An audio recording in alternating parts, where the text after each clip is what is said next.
Hello everyone, welcome to my channel. In this video, we will do an overview of Scrum Cloud. So right now I am in the home screen of my Scrum Cloud login. So as you can see that this option has been highlighted. So inside the home option, I can see my recent courses.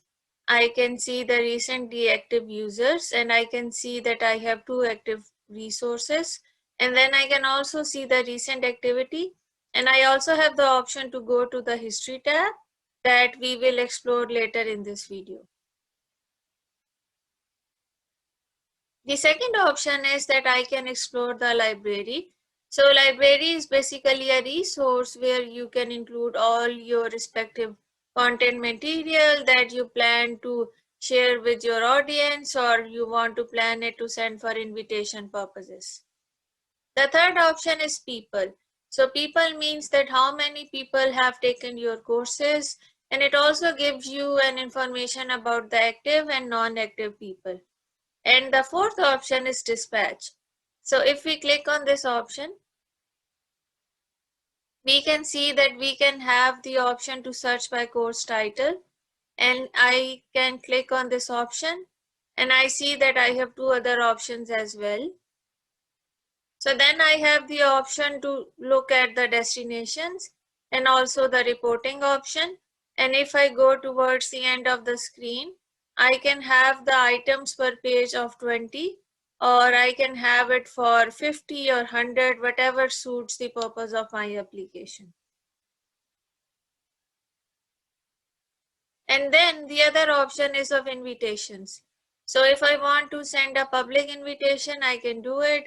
If I want to send a private invitation, I can always do it. And I can always search if I have already sent any invitation earlier in my course development process. The next option is of history. So history is a great tool if you want to see that how many learners and how many courses have been successful throughout your journey in using the Scrum Cloud application. And I really like the graphical demonstration in which you can actually see the graph on x-axis and y-axis, that how many users have actually taken your course and what has been their status. So then if we go towards the bottom of the screen, we can see that we have the event history. And as I can see that I have myself signed into the account, and if I have sent an invitation, I can always look at that option. And then the next option is of XAPI LRS. So in this option, you can basically have a learning record of how many learning records have been part of your curriculum or your application.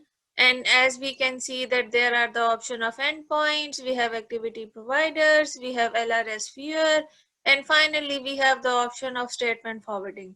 And if you are interested to view a dedicated tutorial on learning record, I will share the link in the top right corner of the screen. So you're more than welcome to look at it.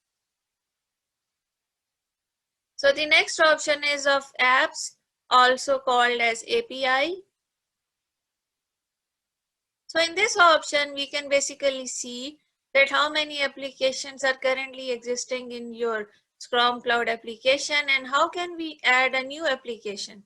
So adding a new application is really easy. You just need to click on the add application option.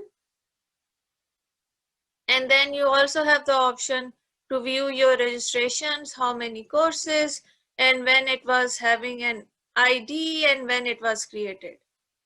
And right now, as you can see, I have 5 applications inside my system. The last option is of account.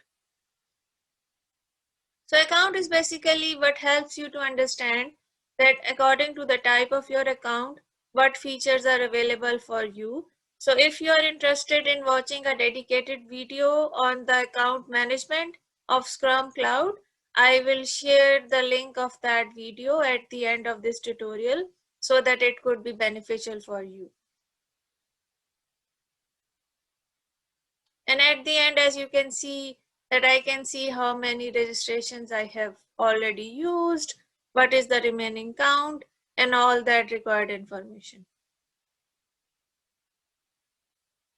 So this was all for today's video. I hope it proved to be beneficial for all of you, and I will see you in my next video. Thank you. Bye-bye.